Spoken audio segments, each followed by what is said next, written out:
Ladies and gentlemen, boys and girls, it's Diego, and this is a new video for you. It is on March 28th, 2026, and on March 30th, 2026, which is 2 days from now, if you're watching it today, a new and more intense process in U.S. immigration screening policies is going to take effect.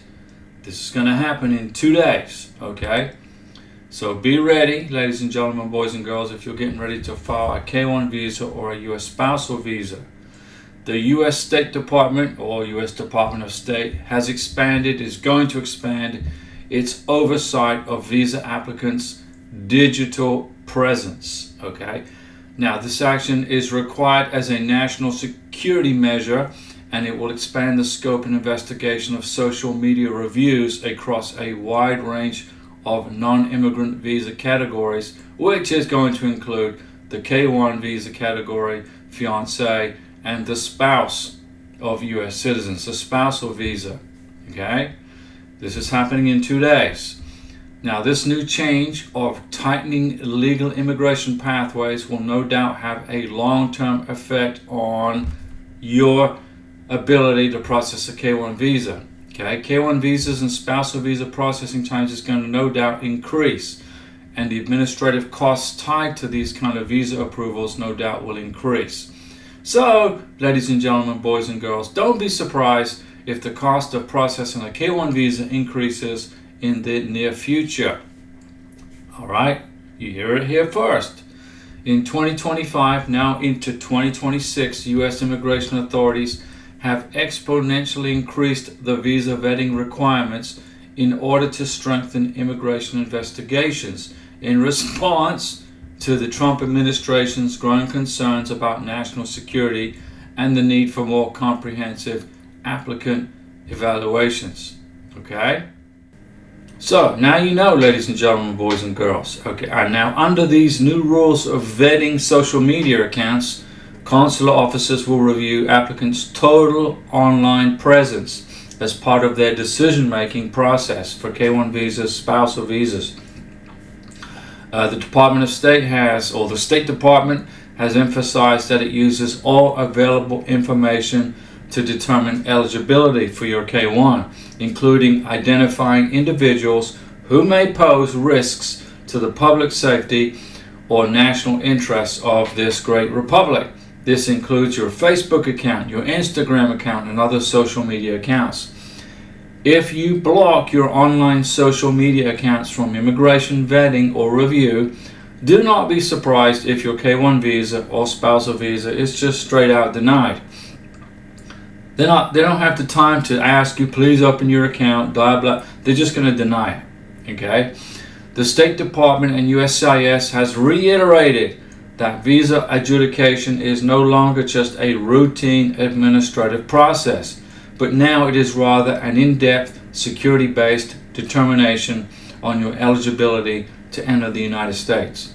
Okay? So in its guidance, it has underscored that visas are a privilege. K-1 visas are a privilege, not a right. Spousal visas are a privilege, not a right.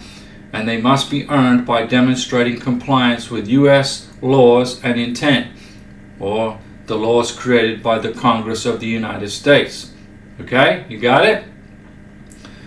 Now, these categories, they now join others already subject to this social media vetting, such as the H-1B visa applicants, international students, exchange visitors. So they're stepping it up now to K-1 visas and spousal visa applications.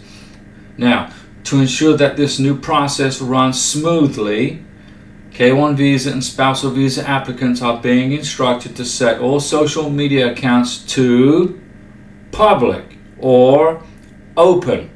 Now, this requirement is intended to allow consular officials to more efficiently access your online activity, which will no doubt influence their ability or your eligibility in their decision making for this K-1 visa, spousal visa. The expansion reflects a broader tightening of the immigration system. Now the K-1 and spousal visa programs continue to face stricter filing requirements, stricter filing rules, and increased federal oversight. So it's going to slow down the process for your K-1 visas to the interview process. Delays and economic implications are ahead. While the policy is designed to enhance security, trust me when I say this, starting on March 30th, 2026, your K-1 visa and spousal visa application will come with longer lead times on adjudication and financial consequences. No doubt the price of a K-1 visa is going to go up. And I'm surprised they haven't increased the cost of a consular process. These kind of screenings in the past on other visa applications have already led to cancelled or rescheduled visa interviews, okay, for the H-1B1, etc., and extended administrative processing. So it's going to take longer and longer in the wait times for the final visa decisions. So you got to be patient during this process, ladies and gentlemen, boys and girls.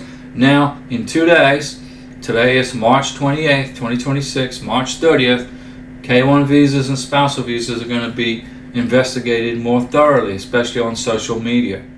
So looking back in the past months, I've already seen delays at several U.S. embassies and consulates following the introduction of these comparable screening requirements in other visa categories. With this latest expansion, further slowdowns may be unavoidable for K-1 and spousal visa applications. But as long as you qualify for the benefit and you have patience, you're going to make it through this. Okay? So the bottom line is this.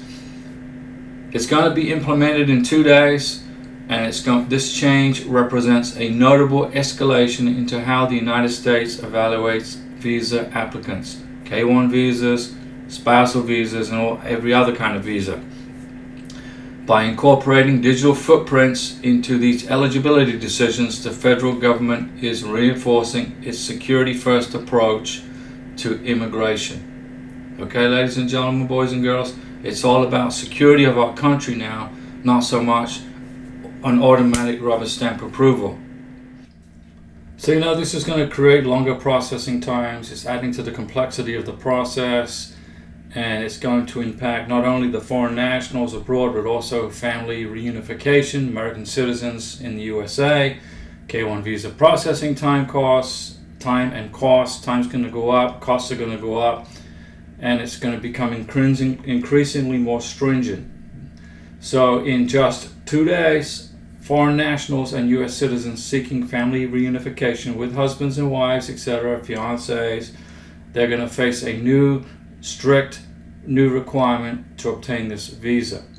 Thanks for watching the video, ladies and gentlemen, boys and girls. Don't forget I do a live stream Mondays, Wednesdays, and Saturdays at 6 p.m. Central Time, although sometimes I'll take a night off. And if you want to join as a member, you can join as a member for $9.99 a month. You get my phone number, my email address. You can call me, contact me. Send me your paperwork if you want me to review it. But remember, I'm not an immigration attorney. I don't give you legal advice. I don't work for USCIS. You don't need an immigration attorney to file a K-1 visa or for a green card. It's not a difficult process. It's just a lot of waiting and expensive. And you just got to pay attention to details when you fill out the paperwork. If you've been a member for 6 months and you want a free bag of Karina's coffee, this is my beautiful wife from Venezuela. This is the Karina Ross Coffee Company coffee. Or if you just want to buy some coffee from her, her website is karinarosscoffee.us. But the purpose of this channel isn't for you to get free bags of coffee. It's to help you get your K-1 visa adjudicated and your green card adjudicated with minimal cost and minimal stress, and getting approved the first time without an RFE. See you at the next live stream.